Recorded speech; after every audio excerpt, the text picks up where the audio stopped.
So this is a story about following your intuition.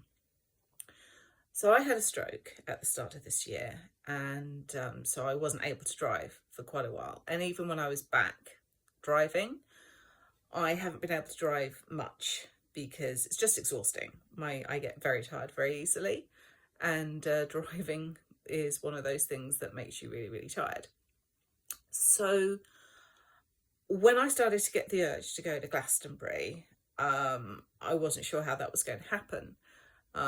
Glastonbury's about an hour and a half's drive away from me, so it's not that far, but an hour and a half driving would not be good for me in my current condition. And I've got friends and family down there, so, it's not like Glastonbury's a new place for me to go. I usually go down a few times every year. But I was getting this really strong urge to go, this really strong push, this really, really, really strong feeling that I needed to be in Glastonbury. And I was like, well, how am I going to make that happen? I can't drive. It's, I don't know when I can do it. There's all these things, but I don't know. But this urge was getting stronger and stronger and stronger to the point where it was actually physically painful to be ignoring. I was like, okay, I've really got to go to Glastonbury. And sometimes when you get these urges, you end up meeting somebody, or there's like a reason, but the urge will pass, because whatever that meeting is meant to be, the moment before it's gone. And this urge was not going, it was just increasing. So I was like, okay, I've got to go down to Glastonbury. I don't know why, but I need to go to Glastonbury. So I arranged to get a bus down, which actually turned out to be a really nice way of travelling. Now, I didn't have to worry about driving. I wasn't exhausted. And it's a really pretty bus journey. So if you ever want to go from South Wales to Glastonbury, get the bus. It's nice. So I arrived in Glastonbury, and there were a couple of shops that I knew that I wanted to go in. And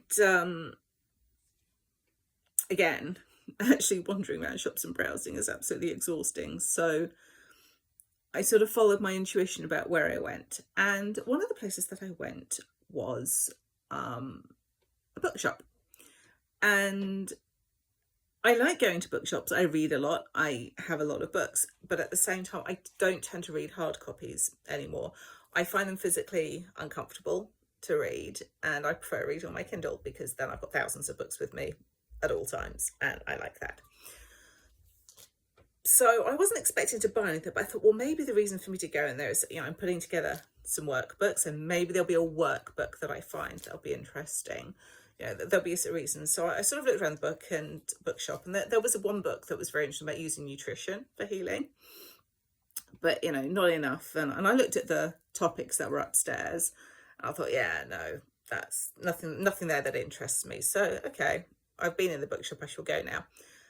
And I went to leave, and just something in me said, like, no, go and have a look upstairs. So I was like, okay, if I need to go and have a look upstairs, I'll go and have a look upstairs. So I went upstairs, and I was looking around the shelves, and all the subjects that they said would be there were there. And there was nothing that was particularly interesting and didn't particularly attract me. So I was like, all right. And then literally, just as I was walking out on a table, I saw this. It's a book called Yoga for You.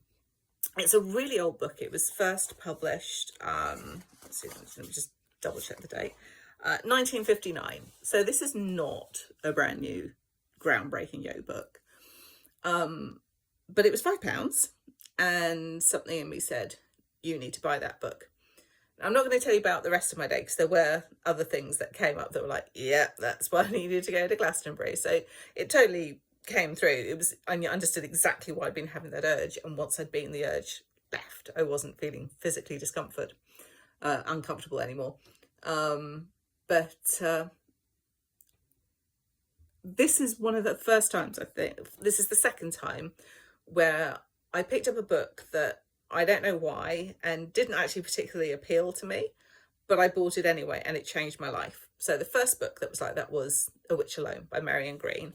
And now you have this one, which, as I'm sure you will agree, does not have the most of exciting covers, does not have the most exciting of titles. But for some reason I picked it up, and I saw on the back, it's a 6-week course of yoga. I thought, 6 weeks yoga course, that'll do for me. And so I bought it. And it turned out to be completely the right thing for me to do. I have wanted and needed to get back into physical exercise since my stroke, but I've been afraid because I get tired so easily.